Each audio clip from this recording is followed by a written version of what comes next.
In the age of myth, when gods walked among mortals and the veil between worlds was thin, there lived a warrior named Lacoan. He was the pride of his tribe, his spear a blur of death, his shield an unbreakable wall. But ambition, a serpent in the heart, coiled around his soul. Under the cold silver gaze of a full moon, he committed the ultimate sin. For power, for a kingdom he believed was his birthright. He betrayed his own people, leading rival clans to the heart of his village. The screams of his kin echoed in the night, a symphony of his damnation, as fire consumed the homes he once protected. Cast out, a pariah marked by his treachery, Lacoan wandered into the shadowed depths of the Whisperwood, a forest feared by all. It was said that the very souls of ancient wolves dwelled there, their spectral forms flitting between the gnarled trees, their howls carrying the sorrow of ages. For days he journeyed, gnawed by hunger and a guilt that was a far sharper pain. The moon, his silent accuser, grew full once more, its light filtering through the dense canopy like the fingers of a vengeful god. It was then he stumbled upon it, a hidden glade where the moonlight pooled into a basin of rock, shimmering with an unnatural, ethereal glow. Desperate, maddened by solitude and the ghosts of his past, he fell to his knees. The whispers of the forest spirits promised him power, a strength to match his ferocious ambition, a way to escape the phantom pains of his humanity. But every pact has its price. Without hesitation, he plunged his face into the glowing water and drank deep from the moon-touched pool. A scream tore from his throat, but it was not the scream of a man. It was a guttural, agonizing cry that twisted and warped as his body contorted. Bones snapped and reformed with sickening cracks, stretching and elongating. His skin split as coarse, black fur erupted from every pore. His face pushed forward into a snout, teeth sharpening into fangs designed to rend and tear. His human eyes, once filled with cunning, now burned with a primal, insatiable hunger. His final human thought was a fleeting memory of the faces he betrayed before the beast within consumed him completely. The scream became a howl, a chilling, triumphant roar that shook the very foundations of the ancient woods. The first werewolf was born. That night, the forest learned a new kind of fear. The beast, driven by an instinct far older than man, began its first hunt. It was not for sustenance, but for the sheer bloody ecstasy of the chase. It moved like a living shadow, a blur of fur and claw under the silver light, its howls a promise of death to any creature that crossed its path. The spirits of the old wolves who had offered the pact now recoiled in terror. They had not created a guardian. They had unleashed a monster, a creature of pure, untamed ferocity.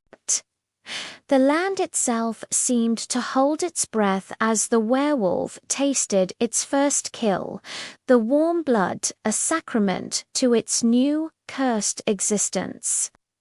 When the sun's first rays pierced the horizon, the transformation reversed in a wave of agony.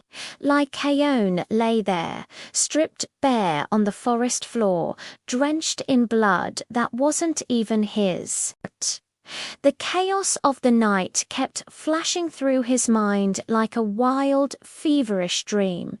But this was no dream. The guilt of his betrayal was now compounded by the horror of his actions as a beast.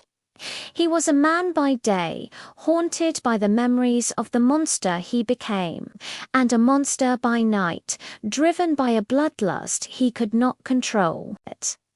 He was trapped in a cycle of sin and slaughter, a prisoner in his own skin.